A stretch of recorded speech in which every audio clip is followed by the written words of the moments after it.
ତାଙ୍କର ପରଲୋକରେ ମୁଁ ମୋର ଦୁଃଖ ପ୍ରକାଶ କରୁଛି।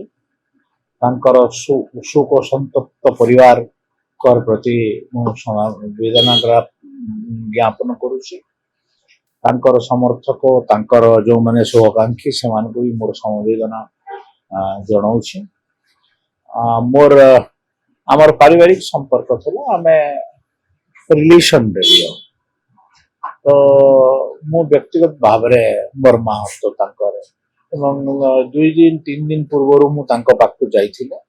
ସେ ତାଙ୍କ ସହିତ କଥାବାର୍ତ୍ତା ହୋଇଥିଲେ, କିନ୍ତୁ ହଠାତ୍ ଏମିତି କେମିତି ହେଇଗଲା ମୁଁ ବୁଝିପାରୁନାହିଁ।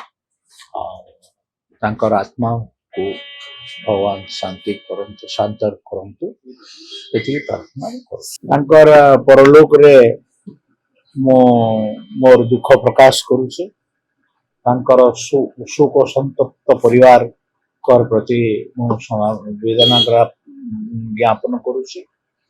ତାଙ୍କର ସମର୍ଥକ ତାଙ୍କର ଯେଉଁମାନେ ଶୁଭାକାଂକ୍ଷୀ ସେମାନଙ୍କୁ ବି ମୋର ସମବେଦନା ଜଣାଉଛି।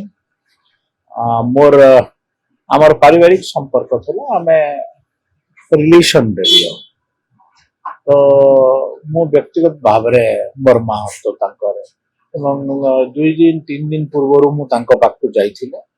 ସେ ତାଙ୍କ ସହିତ କଥାବାର୍ତ୍ତା ହୋଇଥିଲେ, କିନ୍ତୁ ହଠାତ୍ ଏମିତି କେମିତି ହେଇଗଲା ମୁଁ ବୁଝିପାରୁନାହିଁ। ତାଙ୍କର ଆତ୍ମାକୁ ଭଗବାନ ଶାନ୍ତି କରନ୍ତୁ, ଶାନ୍ତ କରନ୍ତୁ, ଏତିକି ପ୍ରାର୍ଥନା କରୁଛି।